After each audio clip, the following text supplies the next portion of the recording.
And then it starts with this story. Hey, my name's Joe. I do all this, blah, blah, blah, blah. Oh, by the way, I spent 4 years in prison. Right? And that's where the story gets real, right? Right. Yeah, guys, I did, by the way. But the reality is, at this point, how did I get there? And then I get their attention at that point because they don't see it coming. But then what happens is, at this point, Mike, I remember the phone call. I just gotten back from leave. I was at officer basic training in Fort Knox, Kentucky. I was coming home for leave, and on that way there, my brother Mike had committed a serious crime. And I remember laying in bed. I'd just gotten in. It was so dark, and I was so tired. And then Mike is like, Joe, I did something bad. Well, I got to tell you what, Mike's woke me up many times and said that. So Mike telling me he did something bad is pretty par for the course for the first 2 decades of our lives, right? It's a question is, what did he do bad this time? For men chasing purpose over comfort, this is the Intentional Guy podcast.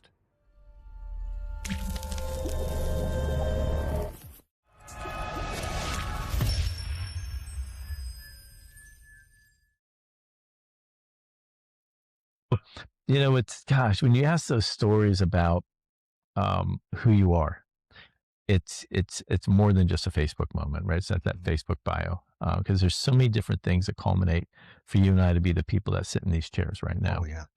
But the Facebook bio is, of course, I'm a husband. Christy is my life mate, just a phenomenal person. You know her, and Yes. the blessing it is to have her. Yeah. I like to think that when you get married, you want to marry a woman who makes you a better man. Well, I struck oil at the altar. Me too. That's a great way to spend life with the person that keeps your heart right. Yes. 3 great kids. Joe's our oldest, and then we have Kara, which, Kara's very active in the church, and then Jacob, what a blessing it is. So in that family, just God has blessed that with a lot of love and just the right people. Outside of that, the backstory, of course, before you ever tell my story, you have to tell the backstory. Right. Come from a very strong, traditional Sicilian family. Growing up, we didn't have a lot, but we had family, and we had a lot of love in that family. And I grew up with these very traditional Sicilian kind of views that family is tighter than everything. I'm the oldest of 3 boys. So it's me, my brother Mike, my brother Scott. Okay. And so all this cue up is kind of important because the story doesn't have the same strength Without it. Yeah. Without it really doesn't, right? The backstory really is the power of the story. And, you think about it, this is where God starts the journey before he makes it his story. So we grew up in some, you don't have a lot. You grew up in neighborhoods that aren't the best, Right. a lot of times, right? So, they were feisty neighborhoods, and you had the 3 of us. So you had me, who was always that real dutiful oldest brother, watching out, keeping track of everybody. You had Mike, the middle child, who just epitomized everything that a middle child could be, right? He was that guy. And then you had Scott, who was just the one who just laid low and stayed out of trouble and avoided all the stuff that, myself and that Mike would create. And so we grew up and we kind of took our own paths, right? I would kind of go up and I stayed that straight lace, kind of doing good in school and sports. Kind of knew what I wanted to do at a really young age. Always wanted to be a soldier, serve my country. It was just ingrained. My father served, my grandfather served, his father served. And it's just one of those things where I couldn't think of anything I'd rather be than wearing a uniform and serving our country. So my path was really clear. Mike, who becomes the center of this story, took a much different path. And Mike, at a very early age, was walking in a different, darker path.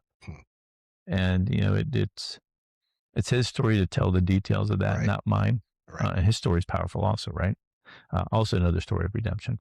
But the reality is we grew up. So most of my life was spent protecting my brother from the trouble he got in, and he was good. So there wasn't a mud puddle Mike couldn't find that I hadn't to walk in and have to help him clean up a little bit. And I always laugh at everybody. If you look at, my nose kind of points at you going this way because it's been broken so many times. And it almost started always with this phrase: are you Mike's brother? And Oh then my after gosh. that, the fist came in, right? Yep. But yeah, I was. And so, I had to jump in the fray.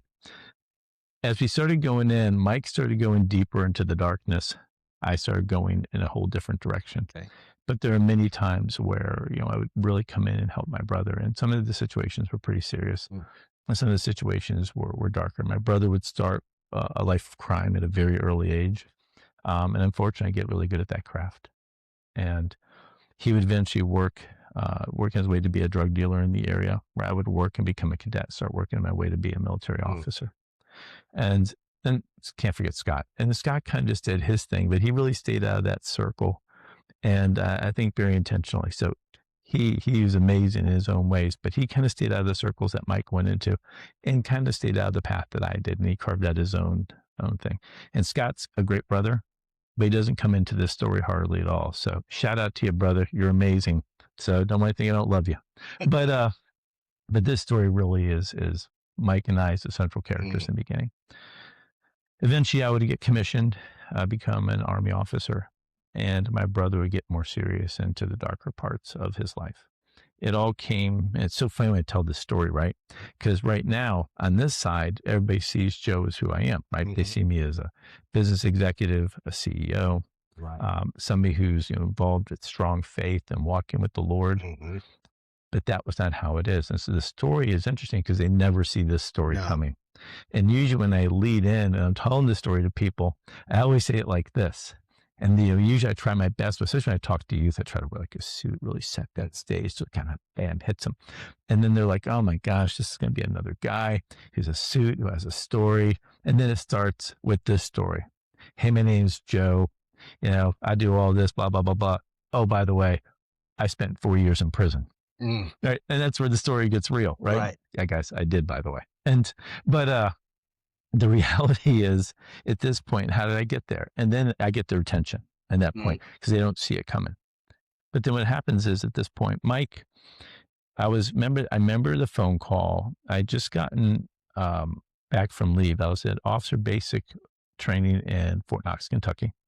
I was coming home for leave. And on that way there, my brother Mike had committed a serious crime. And I remember laying in bed. I'd just gotten in. It was so dark and I was so tired. And then Mike is like, Joe, I did something bad. Well, I got to tell you what, Mike's woke me up many times and said that. So Mike telling me he did something bad is pretty par for the course for the first 2 decades of our lives, right? It's the question is, what did he do bad this time? And I remember we're kind of driving.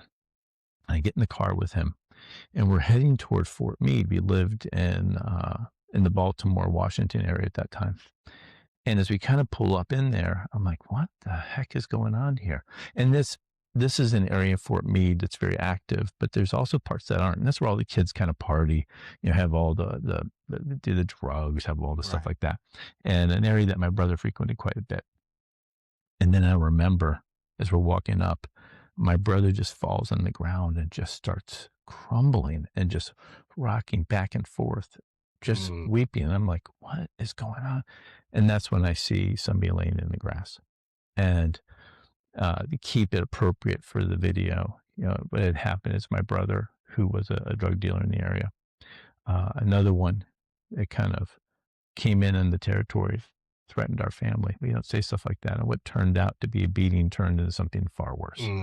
And my brother ended up killing that guy. And I remembered that point. And everybody says, well, why? It's a question of why didn't you think differently? At that point, who you are up into that life comes at that moment of inflection where you have to make that hard call.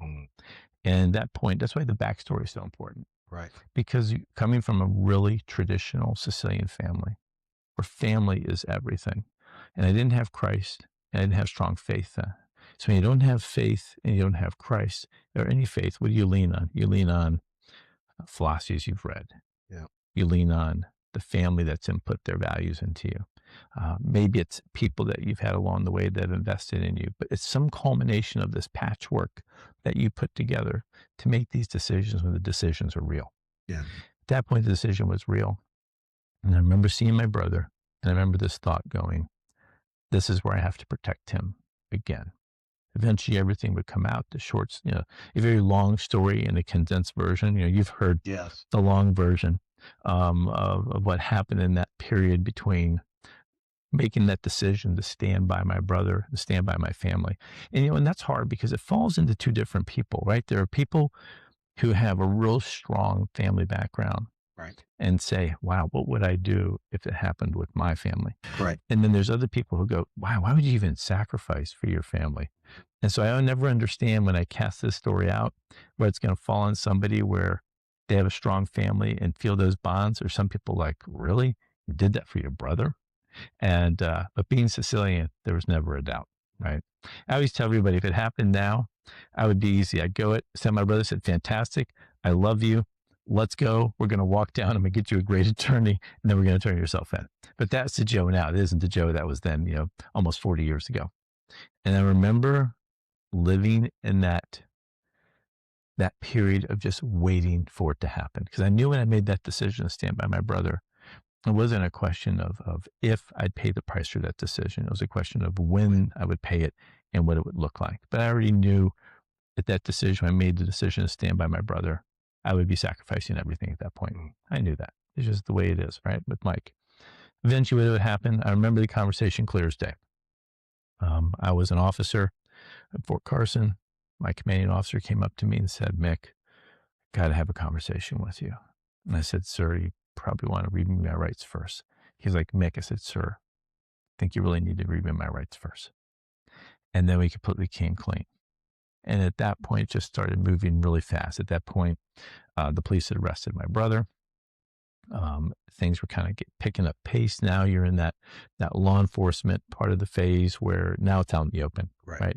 And my brother's crime is no longer in the darkness; it's now in the light, and it's happening, right? And I remember I'm talking, I'm coming in, and I'm making the decision to turn myself in because what did I really do? I lied on sworn statements. I was charged with eventually accessory after the fact. Right. Okay. My involvement. I knew it happened. I lied on sworn statements. I made false depositions about knowing about it. And that eventually is what would be the crime.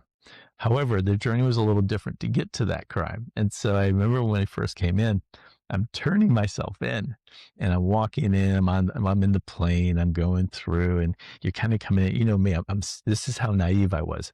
So I'm coming in, and I remember coming in the BWI, and I'm looking through the plane windows, and all these police cars had like surrounded the aircraft. And you gotta remember, in my mind, I am turning myself in for lying on sworn statements. I've already know what it's going to be. So it doesn't seem like this big surprise. I'm looking out the window going, oh my gosh, who is on this plane?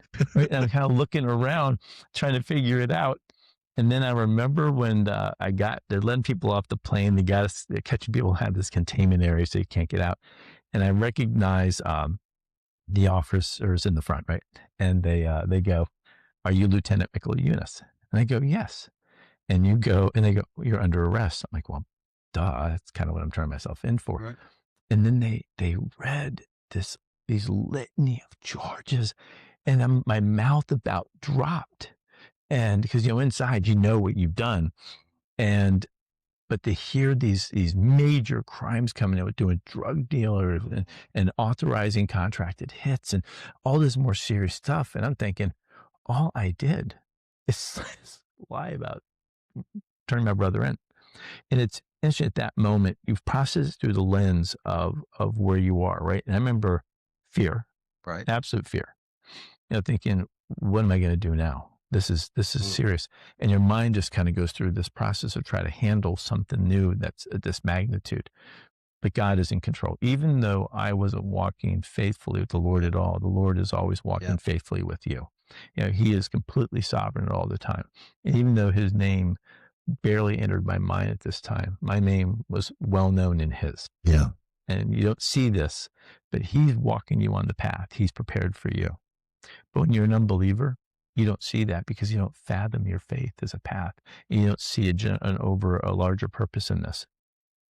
So as we were doing this, I remember coming off, and you know how it was at this. It's since they now think I'm this major, major criminal. I remember going out, and there's like the old K cars they used to have back then. That's how old I am. We had K cars, right? and there's about 3 or 4 K cars. They all look the same. And so they put me in, and they all went in these different directions, right? And I'm going, because they were afraid my guys were going to break me out. I'm thinking, I don't have any guys. It's just me, right? But, Yeah. it's my guys. And I remember as we went to the police station, I'm sitting here just like this, and there's this big plexiglass wall in front of me. And I'm sitting here, and reporters are all in the window. And I'm just like this, just trying to smile. I'm thinking I just got to smile, right? I know what else to do. And it was so surreal to go from just saying, yes, I did this, to all of a sudden you have reporters in your face and everything like this. Well, eventually God's plan was I would have these major charges.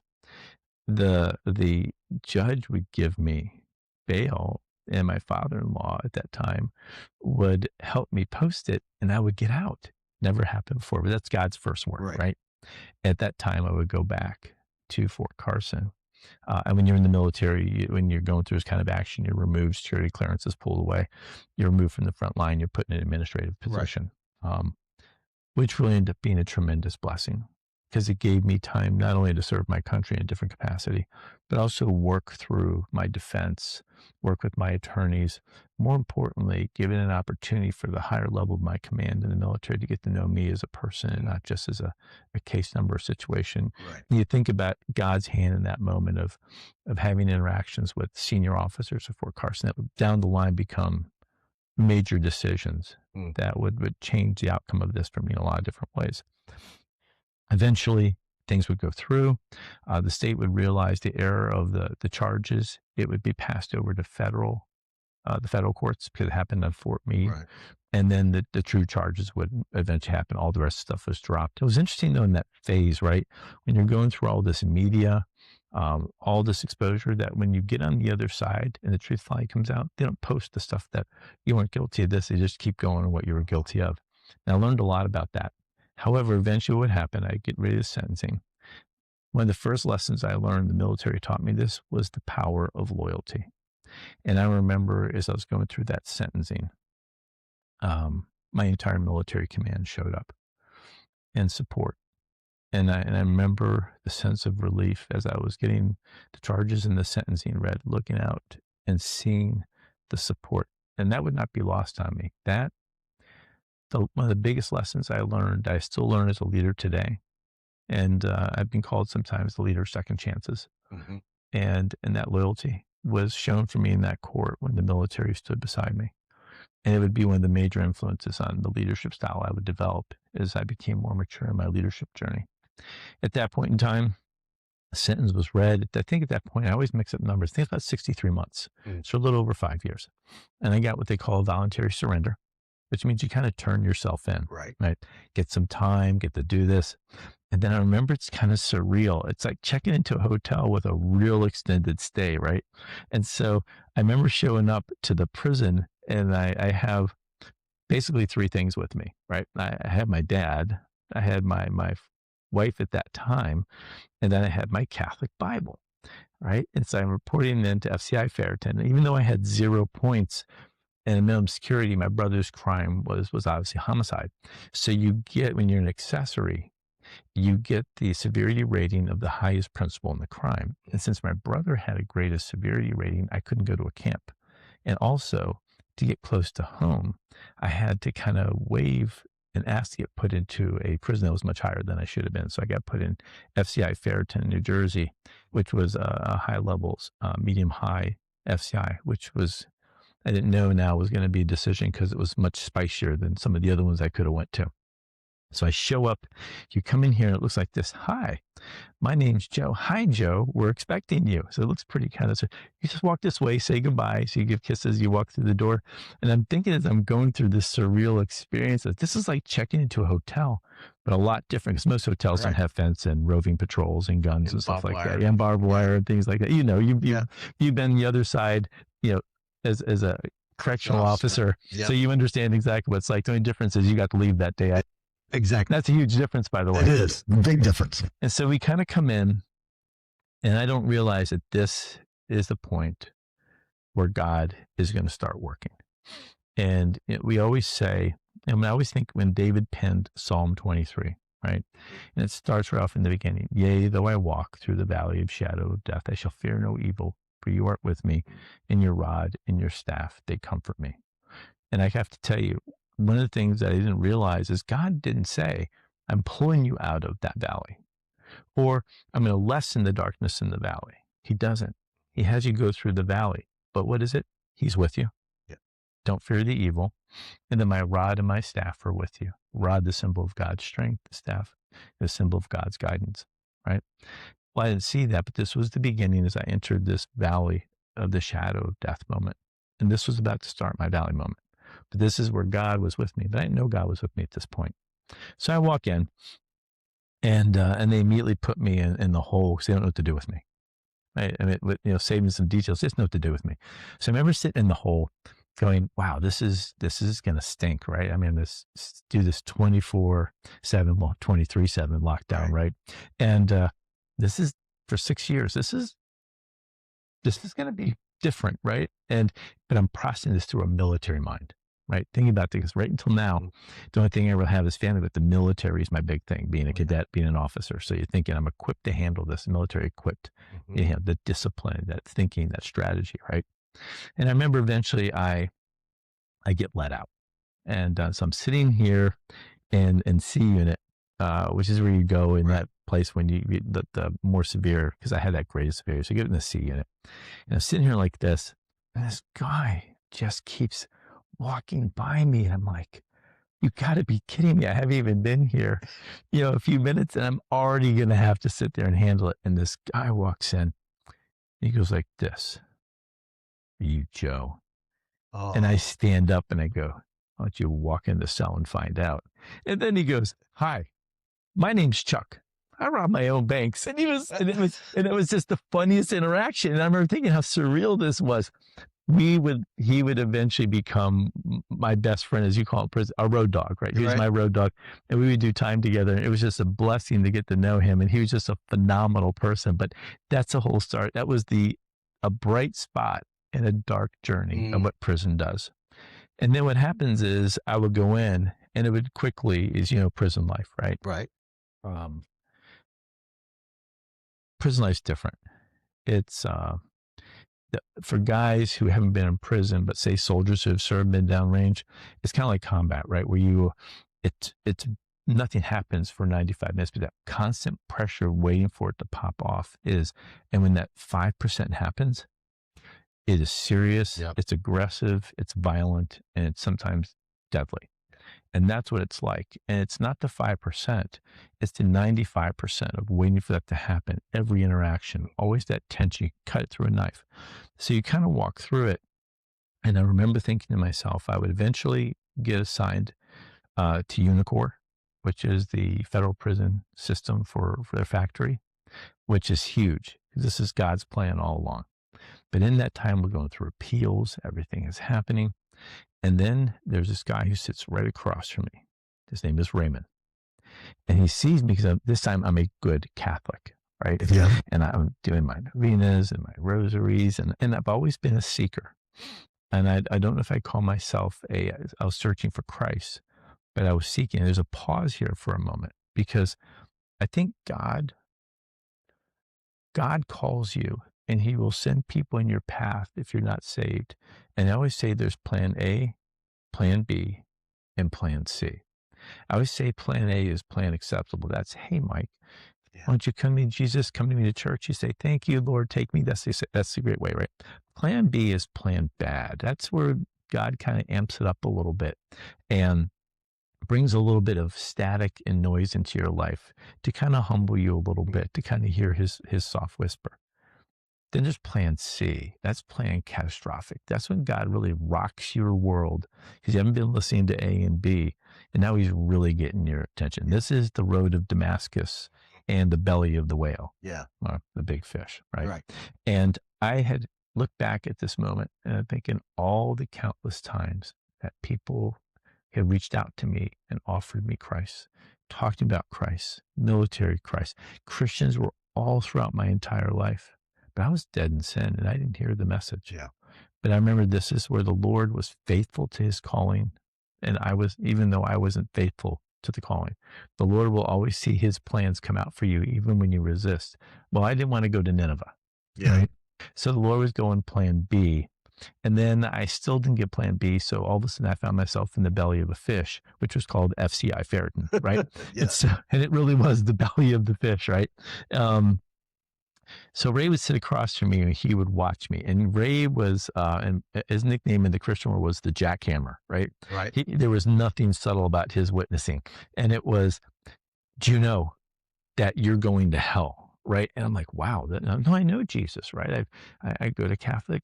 I've done the mass. I know it. No, you don't know who Jesus is. And he would just beat me relentlessly and relentlessly. And he would talk about all the things. And I don't want to offend any Catholics. I have some great Catholic friends who are evangelical Catholics who love the Lord with all their heart, mind, soul, and strength. And I'm going to spend eternity with them. Right. I wasn't one of those Catholics. Right. Okay. So we're kind of going through it. And if you've ever, I don't know, in the place that you were in, did you guys have a prison factory in there? No. Okay. No, they didn't. It was a more education program.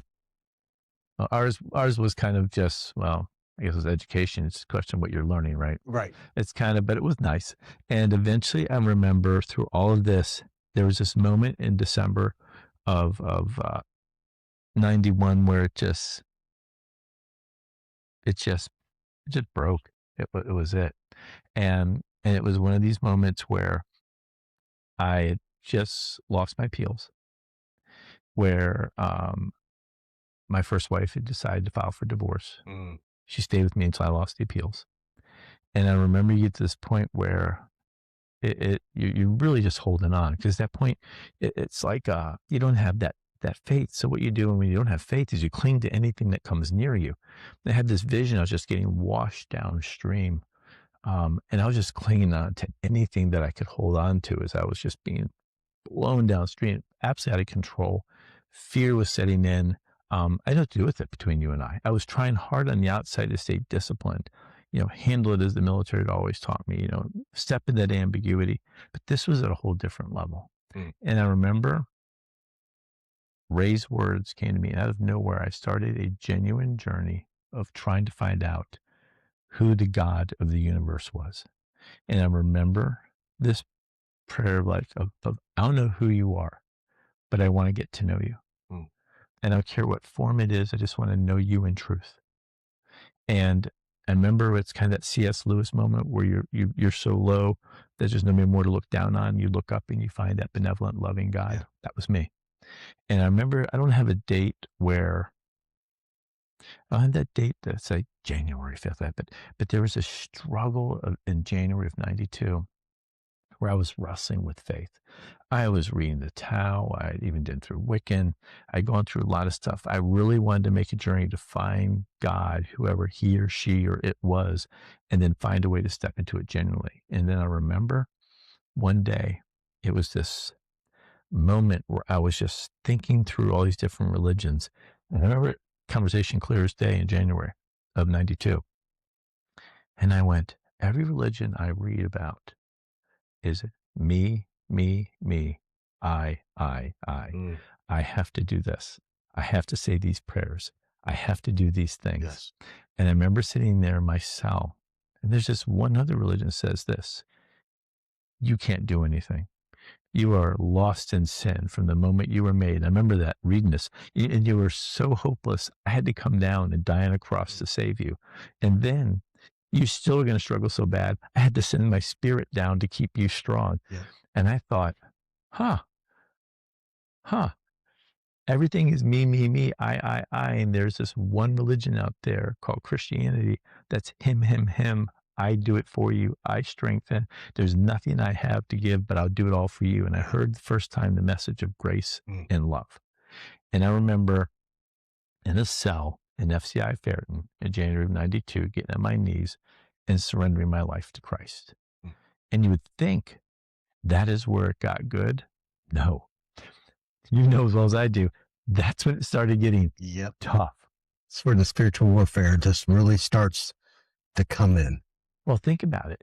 When you're in a dark room and you just switch on one little bulb, the darkness notices you don't belong there anymore.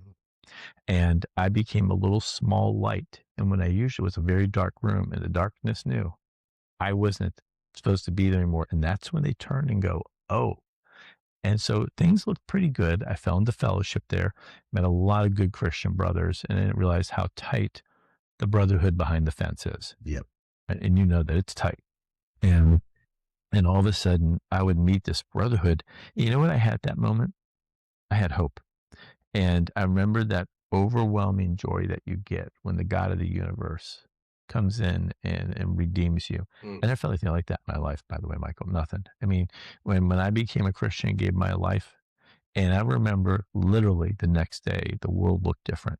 And for people who have come to salvation, I didn't grow up in a Christian home, Right. right? I grew up in a Catholic home, but the faith wasn't genuine. So we went to church, but we didn't have a relationship with Jesus Christ. Right. And so for people who've grown up in the faith, they're like, they can't see it any differently. But when you've been walking in darkness and lost in sin, and you're an adult, and all of a sudden you make that step of faith, and the Holy Spirit comes in you and you're redeemed, it's jarring because it's literally being pulled out of this darkness. And all of a sudden the door opens and you see the world clearly for the first time. Well, I did that in prison. Wow. And that day afterwards it became different. Well, a lot of times in prison, when you become a Christian, people think, oh, Everybody finds Jesus in. yes, Right. but they're going to test you, right? Because now it's the doormat theory, right? Yep. You know how that is, right? Yep. It's in prison. It's very predatorial. It is. It really is Darwin. And people don't realize I did not realize it. You can't compare it to anything because it's its own world. It's got its own rules. Yeah. It's got its own value system. It's got its own payment system. It's got everything is different than what we as civilians can't even fathom. And so you go in there, I remember prison sidebar, right? Because you and I both know it from different perspectives. You with the keys, me without them, right? Right. The level of violence and aggression in prison is hard to explain. And some movies do a lot of justice. I'll tell you, they really do. And I know you have. I've seen a lot of bad things in prison. A lot of bad things. And that level of aggression, it happens like that. It does. Just you never see it coming. Wrong word, wrong saying, disrespect. Somebody reads it wrong, even when you meant it right, and it escalates to violence within seconds or minutes, or when you least expect it, circles back around, right? It's hard to explain that to somebody who hasn't been there. And it's not just telling the stories, it's what it's like to be in that, right? Surrounded by it, day in, day out, day in, day out. Yep. So we came through, and this is my sidebar conversation. So things are going well, but this is my first introduction to real spiritual warfare. Up until now, it's been a real nice path. I've been spending a lot of good time in fellowship, believe it or not, even though a lot of stuff was really popping off in prison. Most of it had stayed clear of me. And a lot of it is I also never really walked in the past and did the things that get you in trouble in prison. Right. I was always respectful to people, right. Always genuine with people, stayed out of the gambling, the other stuff that was going in, just trying to do my time and get back to my family. Yeah. Right. But sometimes, like, you can still do that, but trouble still has a way of finding you in prison. Oh, yeah. And it's about to happen for me. So I taught calligraphy. And people are like, when they hear that, so yeah, back in the day, we had all these computers, we had pens and we wrote stuff, right? And then Stephen Jobs kind of killed that profession with the Mac. But the reality is I taught calligraphy. I spent a lot of time in college in my fine arts doing calligraphy, and I was quite good at it. So I wanted to teach guys how to do calligraphy so they could write poetry and send back real beautiful stuff to their wives and daughters. They allowed me to do it. And eventually we have this really strong group of guys who spent time just writing beautiful poetry and letters they could send back to their wives and their daughters. And a lot of these guys were doing a lot of time. Like they weren't coming out anytime soon. Right. I mean, 30, 40 years was their release dates. Especially in the penitentiary you were in, that was a high. So a lot of those guys were doing a lot of time. So, what happens. In order for me to do that, I had Indian ink, right? And people who are watching this don't know what that which is. I'm really surprised you were able to have. You know what? When I think about this, anyway, God had a reason for it, right? It did. So you know what happened is I had Indian ink, and finds out, and every week I would get shaken down by one of the gangs for a certain percentage of my Indian ink that they take back to their tattooing business. Yeah. Right. And people, you got to understand, tattooing, that's a big business at the prison. Huge. That's why I'm so surprised he had it, because that blows my mind a little bit.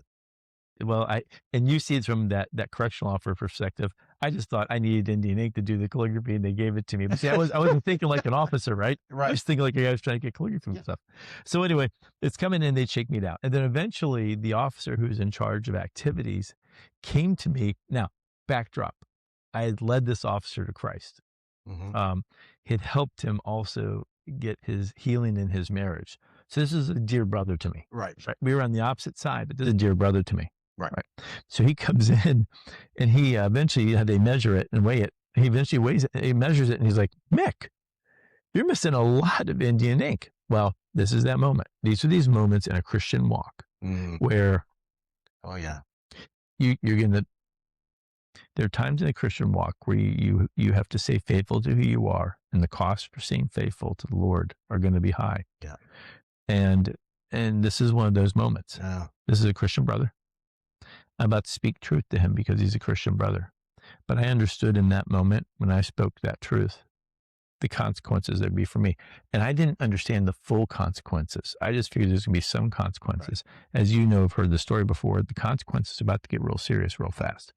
So he asked me, and I say, hey, one, I'm a Christian. Two, this is an officer I led to Christ. Right. So there's no chance to be deceptive here, because one, I couldn't, and two, as a new believer himself, you can understand what the kind of... Oh, yeah. Yeah. So I spoke truth. Told him exactly what's happening. Hey, these people come in all the time. They shake me down for my ink. And he said, why didn't you tell me? I'm like, well, you get to go home, and you never asked. Right? You never asked. I know people say, Joe, you're kind of playing in the middle here, but my Christian brother never asked. And so I didn't go on my way to tell him, but as soon as my Christian brother came and asked, I told him the truth. Right. Well, you know what happened after that. They shook down the guys. Some guys went to SAG, got in the hole. These people were extremely dissatisfied with this. So they took a contract out on me.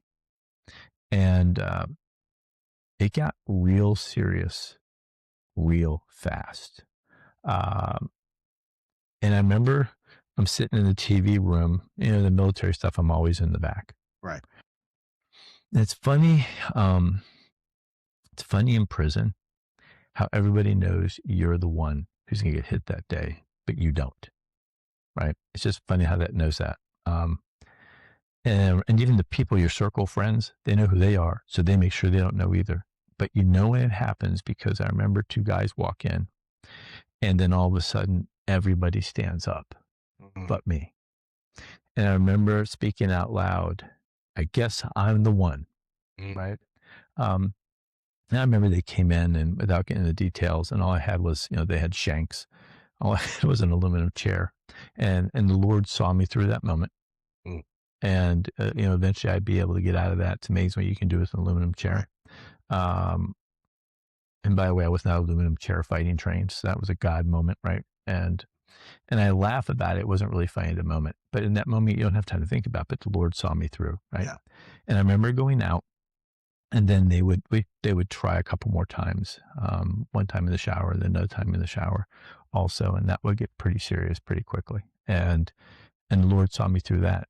And then I remember sitting here in the cell, and my friends, these are my friends, my brothers, saying these words. And these are just moments, and these are decisions every Christian has to make. This is when you're in that stub period of going, do I take it, control, and do it on my power? Because I got to tell you, as much as I like to say I was in control, that fear had really set in. I mean, it was real. I knew that not only had people out there that had a contract, these people were serious about fulfilling it. Oh, yeah. And I had no doubts in my mind about that. And people were giving me advice saying, look, you got to do it first. You got to take care of this problem before they take care of you. That's Satan, right? There's that dark speak. And I think for your viewers and for you and I, that was pretty clear there, but it comes in a lot of different ways where that kind of dark whisper comes in your ears, where it's about don't trust God. Are you sure God can see you through this? But you got the skills, you got the training, you can take care of this. You don't need God because God gave you these skills, and Satan just twists the truth, right? Did he surely say It you would brings it in die? a logical way where, Oh my gosh. and no one would fault you for it too, so he knows how to do it. That's why I love what you're saying, because that's where you got to know where your walk is and like be in that tune with God, because we can justify anything. Oh, anything, right? It happened with Eve. When Satan came and said, did he say you shall surely die? Right? How he twists that truth, but it's believable. Right. If you don't stay rooted and grounded in spiritual truth, his dark truth can make sense in a logical mind, right? And I remember sitting there, and the scripture you've heard me quote quite a bit was one that I was, at that time, you have to remember what I was reading. I was going through a lot of Job and reading a lot of other stuff, looking to the scripture, staying with the Lord. And there's a lot of scriptures about men and women of faith going through trials. Right. And I remember thinking to myself, there's one scripture that I clung to, and it was a real hard scripture. It was Job 13:15, right? Though he slay me, yet will I trust him. And I remember having to sit with that scripture in my cell with the real truth that maybe the Lord won't see me through this, and I will be martyred in being thankful that the Lord saved me for this short period of time that I would have my walk as a Christian, right? And I remember almost a release of peace when I accepted my fate and surrendered control to him. And you know the rest of the story. And I remember the next day, I made that decision. I'm in my cell, and I'm reading my Bible story. I'm reading my Bible, as I always do at lunch, and a voice came to me, and I knew it's to my heart. I didn't hear an audible voice, but it's the clearest I can honestly tell you in my decades of walking with Christ that I could hear his voice. And all it said was, go to the rec yard and worship me. And I know it wasn't a voice, but in my heart, it sounded, right. Michael, I've never heard the Lord speak as clearly to me in my entire life as a Christian, but that moment. And I remember getting up, getting it and saying, okay, Lord, and walking out. And as I walked out to rec yard, the same officer who I'd led to Christ, the same officer who I had spoke truth to, he was now doing, he was on the grounds. It's not an activity, I can't remember what it's called, but he was on that one. He goes, Mick, I got to take you to SEG. And I'm like, man, what did I do this time, right? I mean, I'm going to SEG again. And for your listeners, by the way, a little bit of sidebar, some prison stuff here, right? And it's not because I spent a lot of time in segregation, because I was bad, but in prison, in the feds at least, whenever there's going to be a riot or something that comes in, the feds by policy will take anybody who's been in a leadership role, take them off the grounds and then put them in segregation. So there's no leaders, and so I was an officer. So I always got picked up because we had a little bit of a feisty prison, right? So there always something was popping off, right? And so eventually I'd always get picked up, and you get in the hole, you spend 90 days or 4 months in there, and then you get released, and you're in tent city in the middle of the stuff where you get back into a room again. And so I was used to it, as was anybody else who's in a leadership role, of getting picked up all the time and put in SEG. So I thought that's what it was. And he said, no. He said, they planted it. It was an incendiary device. He says, no, your room blew up. They had planted an incendiary device in my room. And had I been in there, I would have probably either been horribly scarred or died a really bad death of burning. And that was the faith of the Lord. I mean, think of that. I mean, I would have never known. The Lord spoke to me and walked me out. But it was after that decision that night before where I made a decision to step in faith, to be able to trust my God, even though it was the darkest point in my Christian walk. I would tell you at that point, having gone through as much as I've gone through my life, that was probably the darkest part of my Christian walk. And knowing that clinging to my faith and being true to my God would probably end up costing me my life by the end of that week. But also, I remember the breakthrough moment when I embraced that scripture and decided to give it to God understanding that I could not walk through this darkness. I was ill-equipped.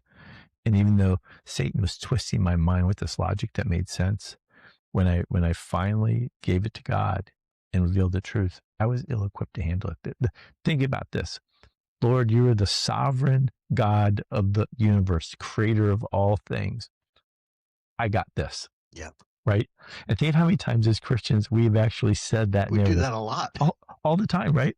The creator of all, the person who's in the spoken word created everything. But I have this, Lord. Mhm. Even though you're the most powerful creator of all time, I got this one, right?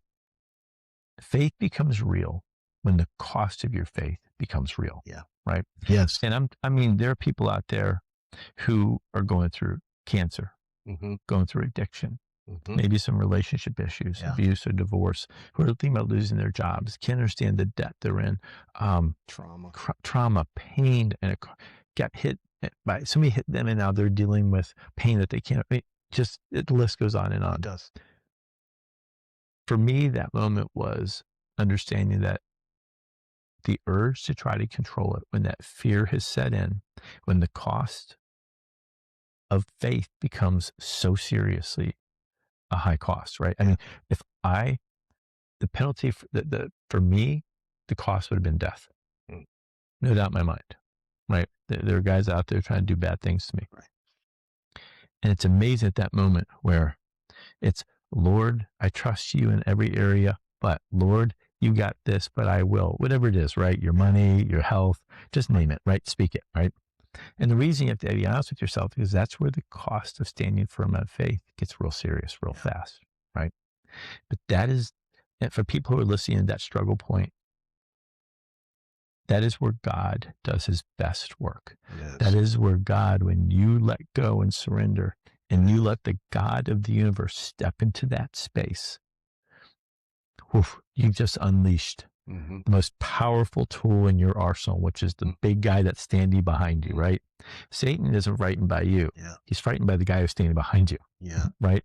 And I think the biggest lesson for me at that moment, and it's such a powerful moment in my Christian walk, when I lived Job 13:15, though he slay me, yet will I trust him. When I stepped into it and surrendered it to him, when the cost was going to be my life, at that point, I remember my faith catapulted. And you have to remember what happened at that point. Then I would go in and say, and this is God's plan. And this is the vision of this moment in a cell with friends around me saying, you can take care of it. That would have gotten me. That would have gotten me a body charge, and I would have spent the rest of my life in prison. Yeah. Right. Right. And that's what Satan wanted. Because Satan knows down the road what you're going to do, what I'm going to do. Oh, yeah. And he doesn't want that to happen, because he doesn't want lives to be changed. He wants lives ruined. Right. Right. So anything he can do to stop people of God from casting light, he tries to sit there and get them to voluntarily stay in spaces of darkness and not be able to embrace fully what God has given them. Right. Yeah. He doesn't want you to pick up the tools that God's given you. He wants to stay in the garbage heap that you left, and he's trying to find a way to get you back in it. Yeah. So I sat there. I remember I went to SEG. What usually happens, they ship you off and ship you out. And I kept just staying there and staying there. I'm like, okay, God, right? What's happening? Great thing about being in segregation so much, you have ample opportunity to read the Bible. Everybody ever asked me, said, hey, how did you read the Bible so many times front to back? I said, oh, easy, the whole. Yeah. And they're like, what's the whole? You don't want it. It's not the ideal Bible reading plan, but it's incredibly effective. Go to a place where you're locked down 23/7 for months in a cell the size of this room, right? The bank vault door. And you'd be surprised how often you have time to be able to read the Bible front to back all the time. And I imagine if you didn't, you would almost go crazy. Oh my gosh. So that, being able to pour into God and into this, at least having a Bible there to read and to put focus on, because there's nothing to preoccupy your time. And the enemy, that's when the enemy can really get your mind. Yes. Is when you're isolated like that and really get you. So the best thing you do was that. Feed on the word, right? Because you're right, in that period when you're still, if you're not feeding yourself with the word, Satan's going to step into it and do his little dark whispers. Yeah. And you know how that works. He'll start tying your mind in knots. So eventually the warden comes to me and he says, hey, Mick, I'm going to release you back in the GP. And I'm like, really? He goes, I remember his words. He's like this. He goes, everybody's gone. Detainers came in, state charges picked up, transferred over. And everybody who would have been a threat to me and that gang was gone. And I remember thinking to myself, because they don't just release you there. You got to have the guards come and do the paperwork, and they come in and release you from SAG and put you back in, right? I remember thinking, getting on my knees and thanking the Lord, because I was going to make the biggest mistake by trying to handle it myself. But instead, I stepped into faith at a high perceived cost. Mhm. But this is what I had to say. My God always had me. Yeah. I just didn't have the confidence that my God always had me. Amen. Yeah. Does that make sense? Yeah, it does. And Walked that many times. And it's at this level of our walk, having you and I walk with Christ now for decades, I still get to those times where I look over 30 years of my walk with my Lord, going through some real hard stuff. He's seen me through some stuff, Mike, that's just incredible, like you, right? I'll have those moments and go, and instead of focusing on the fact that he's seen me through countless dark times, and his hit rate is 100% of success, 100%, right? Not 99, 100%. You're right. And you have these moments where you go, I wonder if ... And I have to stop and pause and go, I am so sorry, Lord. I can't believe I let the ... happen when you've been so faithful for so long every single time. And that's even now, as a seasoned Christian warrior that you and I are, it still enters my mind. That's this flesh we're encased in, right? And so what happens is he released me. And then what happened? Oh my gosh, after that, I win my appeals. Right. And then I would come back, and, we could tell countless stories about what it's like going through the appeals train. I remember telling everybody, it's a separate podcast for, time in Lewisburg Penitentiary or Baltimore City Jail. Those were particularly dark spaces that themselves could be stories of how God worked, setting up churches in those areas and prayer teams, and making sure that everywhere I went in prison, when I left a group of men everywhere I went and started a prayer group or a small house, like a home church. So everywhere I went, I left the Lord there everywhere I went. And very intentional, seeking out Christians, organizing Christians, making sure that when I left, there was a person who had fellowship, so that when I left, the Lord still had his remnant. And you and I both know,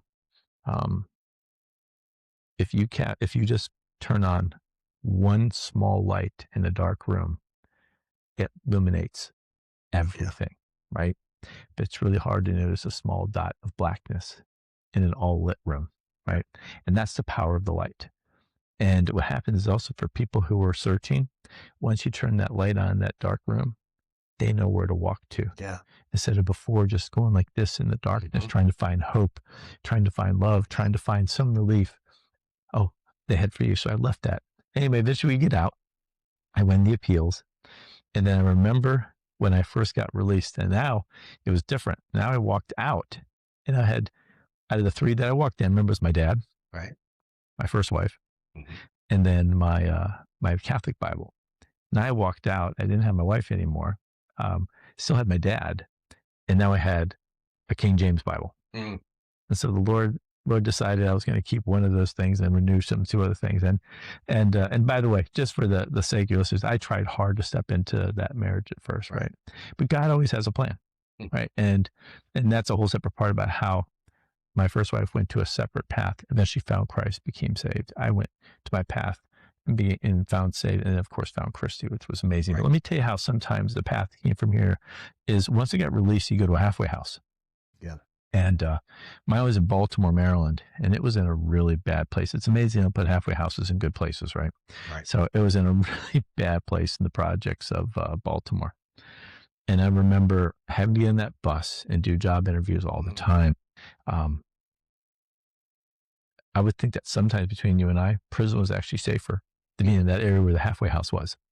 Because at least in the prison, didn't have guns and stuff like that, right? The halfway house area was just a neighborhood full of violence and gangs. It was really bad. I did work release. And so some of the guys, I did work release before I went to the prison. Yeah. And a lot of the guys, they had that adjustment period because how they reacted in prison now, they have to react differently out there on the street. Very much so. And so, and in those environments, in those neighborhoods, You got people who, you know, they're testing now that resolve you have to want to stay out of prison That's right. because so that adjustment period is so critical, so hard. And it is hard. And you and I both know, I always tell you, I only did 40 months, right? My Lord needed 40 days in the wilderness. I needed 40 months. You know, I need a little bit longer in my wilderness experience Yes. to find it. But, you know, you and I both know that when you're in that period of transition, guys who've done 20 years, imagine what it's like coming out after 20 years in that environment. So I've seen it. you've seen it. I know. I've heard about it. I watched my brother when he came out after 20 years, right? And watch him do that transition. It's a difficult period. We don't have support. You don't have love wrapped around you or good systems. I can see why a lot of guys will intentionally violate just to get back in. My recidivism rate is so Yeah. high. Yep, I can understand that completely. So anyways, I'm in here trying to find a job. You don't have to find a job. Because if I don't find a job, I have to go back in, right? And finish out and go to my release date. I'm literally getting the bus, countless job interviews. And I remember it always goes so well because I have a college degree. Right. I was honorably discharged from the military. They stood by Which me. is amazing. You know, that's a God thing. And when I tell you so many lessons the military taught me. I mean, literally so many lessons I've learned in life through being an Army, soldier. So many lessons, but the loyalty that the military showed me, I've tried to repay that going forward by being understanding and loyal and giving other people second chances when I had moments. And, that lesson, a little bit of a sidebar, when I look back and I was in positions, I eventually moved to positions of leadership as I became an executive. There were times when I would have to make decisions on people. And I remember people had to make decisions on me. Yeah. And I remember the lessons of grace, loyalty, and kindness when it came there. And I made different decisions. And I have to tell you, that influence, watching the military stay loyal, watching my command come in and support me, being honorably discharged, that lesson played out hundreds of times in the decades that followed when I had the ability to be able to make those decisions. And I made right decisions. It eventually became just like that. But I remember early in my career, the heavy influence of that loyalty from the military and me being a better version of myself. So anyway, you're going to these interviews and it's so discouraging. And I'm going to tell this to the people who are going through this right now. Have faith that God is going to do his good work, even when the challenges are you. And I remember going through talking, and I had the point because I'm on probation, right? And we call it supervised release in the feds. And as soon as they did that, the interview shut down immediately. Just shut down. Yeah. I was on my 34th interview. My 34th. Yeah. And I remember as you keep going through 34th interview, walking in to interview for a dishwasher job, expecting that I would be turned down. And I remember it clear as day. Tony at Maria's of Timonium in Baltimore, Maryland. And I sat in and I told the story. Well, he's Italian. He liked the fact that I didn't turn my brother in and that loyalty. And he hired me. And I have to tell you, I was the happiest dishwasher in all of Baltimore, Maryland, right? The happiest dishwasher. Yeah. And the takeaway is this, in life, have faith that the Lord, if you're on the path he wants you to be on, have faith he will see that good work done. It probably will not happen when you think it's going to happen, but it will happen when God wants it to happen. And I'll tell you why working in that pizza place is so critical. And this is when you look back where you see the dots as God connects them and they're perfect, right? You have to have faith that the dots that he's connecting moving forward are just as purposeful and just as faithful. And for those that are struggling and it's not happening, my comfort for you is this: stay on the path, be faithful, keep going. God's timing may not be your own, but God's timing is always perfect. Yeah. And have faith that the God of the universe will reveal what he needs to reveal in the time that you need to see it. And I'll tell you why this path is so important. The 34th interview is what it took me to get to the point to interview for the dishwasher jobs at Maria of Timonium. At that time, I started as a dishwasher and I was happy. And there was a change for me also, right? Going from being an officer to now becoming an inmate to now becoming a dishwasher. Right. And there was a mindset fix for me. And I was a happy dishwasher. It wasn't what I lost. It was being happy where the Lord had placed me. Yeah. Dishwasher. And I remember eventually I work up and I become the manager of that place. There was a GM, but I worked to a management position. And a person walked in who worked for Pizza Hut. And I remember he goes, "I want you." And I said, "Why?" He goes, "You're killing me down the road, right?" He goes, I said, "But I gotta be honest with you, I'm on super." He goes, "I don't care what you're on, right? Or what you're doing. I want you." I would eventually go to work for Pizza Hut, which is my first real break in a big name chain. That wasn't the reason why. I would go work in Pizza Hut. And there was this Pizza Hut manager there named Christy Wright, who would eventually become Christy Michaela-Eunice. And think about this. If I hadn't gone the path I would, and I stayed in the military, and I was a good officer. I graduated, #1 top cadet in that. So, I mean, my career was moving forward super well as an officer. And so I was moving clearly. I would have been there, walked in, ordered a pizza at that Columbia Pizza Hut in Maryland, picked it up, saw this really, really hot person around behind there, and taking it, smiled, even got a little flirty maybe. But I would have walked out of the pizza not knowing that that was the love of my life that I was walking away from. And that would be my soulmate. But the reality is this, God knew that. Yeah. And he knew that what would happen when I met her, married her, and the power we produce in a Christian family. But I couldn't see that, right? Right. It had to start with a 34th interview for a dishwasher in a pizza place set down the road. I would meet the love of my life who was working in a pizza place, right? And so I always tell everybody, if you're walking, have faith in the God of the universe that he knows the path. Trust the author because he's writing the next chapter. And I always say this, I have trust the next chapter because you know the author. Yeah. And so what happened there is always trust the author, right? Eventually we go and get pizza, and I do really well in Pizza Hut. And then I had to make a decision on I wanted to go back and get my education, but I really wanted to be a pastor. So I went ahead and applied to Westminster Theological Seminary, and I got accepted, but I couldn't afford to go. So I went to my grandfather saying, would he finance me? Now you got to remember, cut scene again. This is my grandfather, right? Retired colonel, commissioned me, right? He actually gave my oath of office, devout Catholic. When I first was saved and I walked in my King James Bible. My grandfather said this, "Get that demon Bible out of my house." So I want to just sit back, right?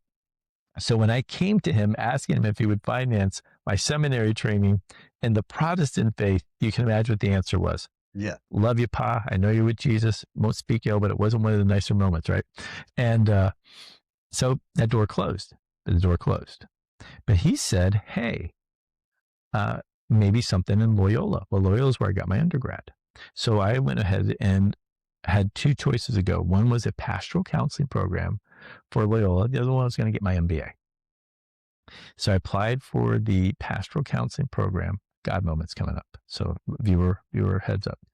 So I applied and they said, "Sorry, it was one of the more popular pastoral counseling programs. You're about 400th on the list. You're about 2 years behind." So I said, okay, right? Trusting God completely that I'm going to MBA. I get a call the next day. "Hey, we want to let you know you moved up the program. You start next semester." I still to this day don't know how it happened, what happened, but God opened that door from 400th to starting the next semester. Wow. Well, my grandfather was more than happy to sit there and, going to get me back into the Catholic faith, right? So he was more than happy to fund that. So God opened that door. This is not what's important. So what happens is I go through, I get my pastoral counseling degree, and then I go and work as a pastoral counselor and a therapist and a counselor for the Christian Counseling Center of Annapolis. There, I meet a really great brother in faith, David Oceanero, who become my mentor as I go through. Fast forward a little bit. God's plans, always trusting that he's placing you where you need to be for the next place he wants you to be, right? David would go work for this company called Sunrise Assisted Living. It's a smaller senior living company. Now, the funny part about God is when I was going through my counseling training, you do all these psych testing training. And I remember taking an assessment for careers because everything we trained on, we did it ourselves. So we understood what it was like to be in that perspective. So I took it. I scored high in 2 fields. One was, number one, military officer. I was like, been there, done that. The second one, nursing home administrator. And I remember laughing and telling my professor these words: "You won't catch me dead in that profession." God must have had the biggest chuckle in the world, right? So then eventually David goes to work for Sunrise Assisted Living. He calls me and says, "Hey, brother, you need to come work over here. They're a Christian-based organization caring for seniors." And I said, you know what? And I'm, okay, what does it hurt, right? Right. I was running out of a runway to be able to get the hours I need to get my licensing for my LPC and my licensed professional counselor in Maryland. So God just opened the door. I interview. The interview is the longest interview I've ever been to, right? And for obvious reasons. Right. And there is a gentleman in the room. There's 2. One is Paul Clausen, who's a brother, who is the founder of Sunrise. And another one, Tim Smick, who was the president at the time and who would become a dear brother and a spiritual mentor to this day for me. And they opened that door for me to be able to do what? Work in senior living, right? I would start in their executive training program just to be an administrator. We call them executive directors in that industry. And that door would open. And I think people need to understand the story of this. It started with a dishwasher in a pizza place at a 34th interview of trusting God, from going where? To there, to the next place, to meet my wife, from there to make a schooling decision where doors opened, to do what? To run into David Oceanero, because I wouldn't be able to run that space if I wasn't a counselor. From there, I would interview and meet Tim. And from there, that door would open. And I would work for the next 27 years as in senior living, the place I said I'd never be caught dead in, right? Where God just laughed and chuckled in heaven, right? I realized I was going to spend the next 30 years serving him in that industry, right? And from there, I would go from being a dishwasher to being the COO and running large companies. And I tell people this, God makes folly out of the wisdom of man. Yeah. I was God's folly. And I would go up and be in places I shouldn't have been, in the C-suite and leadership roles because of God and because I need to be in those spaces to serve him. And I think about it, excuse me, those doors opened for the sole purpose of being able to be a useful tool for God in those spaces that he allowed me to occupy. And so why do I say this? When the journey for me is of 3 things. One, it's resilience. Yeah. You got to stay strong. When you think about, when Paul's getting ready to be martyred for the cause, and now we're in 2 Timothy, right? And he's penned that letter. And we go to 2 Timothy chapter 4 and we get to verse 7. What does he say? I fought the good fight. Hey, what else? I finished the race. Mm-hmm. I kept the faith. Fight, finish, keep. Yep. Christianity's active, right? You're fighting every day with decisions that come into your life, things that occupy your mind, feelings you have in your heart, right? That fight. What is it also? It's a race. Mm-hmm. There's a finish line. We know that finish line where it's at, right? This is the race we run to get to the finish line of what's waiting for us in eternity. Well, guess what? There's competition. It's hard work to run a race, right? We're called to finish it. And then finally is keep the faith. And I think we seem to forget that fight, that finish, and that keep. God didn't promise us, that it would be smooth. What he did is say, you will fight, because we're in enemy territory. Mm-hmm. And I realized that very, very quickly, that we are in enemy territory, that our true home is a place that doesn't exist here because it happens after death. And it's a place that God has given us on the other side of eternity. Yeah. But on this side of eternity, we're called to be loyal soldiers for him. We fight, we finish because we're running the race, and we stay faithful by keeping our faith. And when you have this thing in your mind of understanding that's a fight every day, a race that you're running, and you have to keep your faith, it puts in perspective the struggles. Yeah. Because one, I have complete faith that God, sovereign Lord of the universe, knows what's best for Joe Michaelianis. And I have to trust that. And you and I talk in our men's group in the last 4 years where the Lord has really worked out that last holdout I had, which is in that area of money, right? Yeah. That was my last holdout, last area of control. And the thing is, as a Christian man, I knew it. I'd have long conversations with God. And I would say, Lord, I know it. Just give me some time. Please be patient. I really struggle with that last area of holdout for the God of my heart. And it's decades of walking with him. I still had a holdout, knowing he's delivered me from so many things, but still saying, this is the one area I don't want to surrender to my Lord. I can control this. I got this. I got this. I got this. You know that story. When I surrendered that to the Lord, the peace I got in that area, that last holdout to my Lord. And I can say for those who have those holdout times, when I surrendered that last holdout and allowed the Lord to go in and occupy that last space of my heart and make it his, not mine, but his, I can tell you that after decades of walking with the Lord, these last 4 years have been the strongest, where I have been in complete surrender to the Lord and surrender to all parts of my life. Does that mean I don't have battles? No. Does that mean there aren't struggles? Absolutely there are. Does that mean the enemy doesn't occasionally throw arrows? Oh, heck, they're flaming arrows, right? Right. They come in and they're hot and heavy and fast. What's changed is the way I step into those areas, the way that I get hit by the arrows, the way that I handle those struggles, the way that I sit there and when the darkness tries to encroach on me. That's all the same. Satan hasn't changed, right? Me walking in those spaces with my God confidently is what's changed. Yeah. And the other part is transformation and growth. When you walk into your faith, there's a transformation that happens in that moment like that, right? But there's a process of sanctification that starts the moment you say, Lord, come in and take my life. And that process of sanctification is not complete until we're on the other side of eternity with perfection. So from the moment you say, Lord, I will, and I will become yours, to the moment that he calls you back home, there's a process of sanctification where you try to become more like Christ, less like you. And that's a struggle because that means surrendering parts of you. Now, I'd say it's easier when you're an older Christian, meaning older as in more mature in your walk.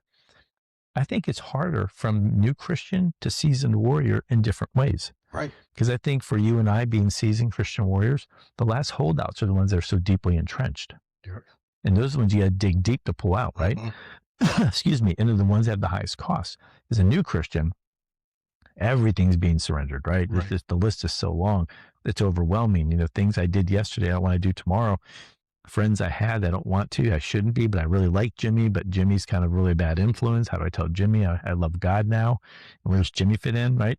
That kind of stuff. But when you're where you and I are, those last holdouts are really entrenched. And so you got to come in and dig them out hard. And the Lord's got the tool for that. I tell everybody, stay true to the process of transformation. Understand that the God of the universe will finish his work in you. And I when I walked in, my favorite scripture, the one that's guided my life, is the one that I walked in and saw it hanging right here on your wall. And it's Proverbs 3, verses 5-6, right? Trust the Lord with all your heart.